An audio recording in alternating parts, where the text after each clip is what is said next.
The presidential candidates, they talk about the economy, but what does an election do to the stock market and the economy? Well, local financial professional Scott Braddock from Scott Braddock Financial joins us today to take a look back at the impact of past elections and also to share recommendations for those who are concerned about your financial future. You know what? We're also taking your finance-related questions. So you can text those questions to 336-379-5775. You got questions about 401k or investing or that kind of thing, savings, how to use your credit card. He's the guy to ask. All right, let's talk about the impact of a presidential election on our economy.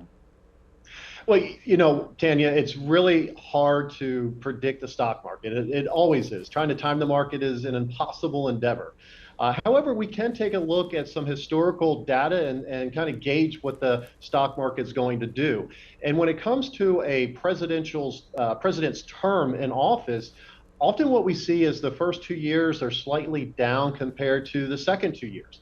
But I think a big misconception, I hear this conversation a lot, and that's that one party affiliation in office is going to affect the stock market either negatively or positively. But when we look at that data, what it tells us is really the stock market performs relatively the same regardless of which affiliation is in office. But at the end of the day, what we want to make sure, obviously we're going to keep our eye on the election, but we don't want to allow emotions that occur during this election time to dictate any financial investment decisions. Whether that be putting a whole lot of money in or taking a whole lot of money out.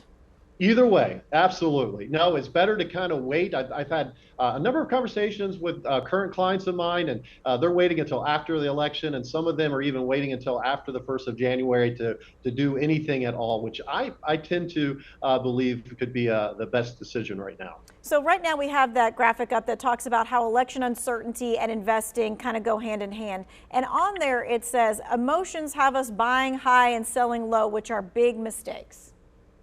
That's a huge mistake because that's opposite of the cardinal rule of investing, right? We want to sell high, we want to take advantage of profits, and we always want to buy low. But to my point, this is what happens when you allow emotions to dictate financial decisions. There are ways to navigate around getting burned as an investor, and at the end of the day, it's creating a plan, a vision board, if you will, that keeps you focused on your long-term goals and objectives. And really, that's going to be powerful. All right. So, you know, we have seen turbulent times on Wall Street for sure. If turbulence returns to Wall Street, what kinds of questions should we be asking ourselves? Well, again, I think what's really important isn't necessarily what is exactly going on in the stock market. Now, we can invest in the economy versus trying to pick particular stocks, and there's different strategies around that. But I can tell you, and looking at my most successful clients, what they have done better than others is they have created a written game plan that keeps them focused on their long-term goals and objectives. There used to be this fad called day trading. And it was turned out to be a fad because it's human instinct to act on emotions.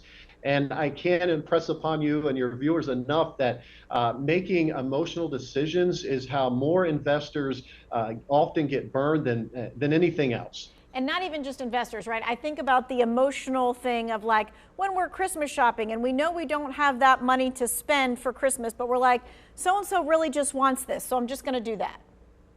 Absolutely. I mean, not only does fear drive our decisions, but greed sometimes drives our decision making too. And Tanya, I have a tip for that. If you just take cash with you when you go to the store, it's really hard to spend more than the cash you take with you. So what you're saying is, I mean, and this is the time, right? We're going to start shopping for Christmas if we haven't started shopping already, but it's really going to get into that come November. You suggest making a budget for Christmas, putting cash in an envelope, and that's what you're going to do. I think that's an excellent strategy. You know, these companies, these businesses, they start putting the Christmas decorations out even before Halloween. So it's kind of a trap, if you will. And so the more prepared we can be as consumers, the better. You know, Target, they didn't just by happenstance put all those items right there as you walk in the front door. It's done strategically, but it's really hard to blow a budget if you're only taking a certain amount of cash with you. Okay. All right. So we're also going to be talking about what happens if the stock market gets crazy and you're worried about how long it's going to take to bounce back. We're going to take a look at whether you're 30 or whether you're 60 and what the difference is with all of your money. So we're going to talk about that. Plus, we're going to be taking your questions when we come back. 336-379-5775.